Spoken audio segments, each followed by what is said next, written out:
Hey guys, quick video here for you. I recently flipped over a house for someone, and there was a very uncared for kitchen floor. Now, it was physically in excellent shape. The tiles were about 25 years old based on style and color, for those of you who remember this. However, the floor had not been maintained for a long time. It looks like no one took a mop to it. So for about $5, I was able to restore the floor with, a little bit of time, elbow grease. So I just bought a couple dollar attachment at the auto parts store for my drill. It's just a scrub brush. And I made my own home solution, no chemicals here, it's just water and Dawn. I pre-soaked the area for a couple minutes, I put the brush to it systematically, and I wipe it up. And I did speed up the video. It took 3 minutes to clean the area.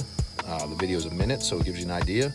But realistically, after like an hour in your kitchen, what a difference you can get. Seriously, $5, no chemicals, old floor, look how clean the grout lines look.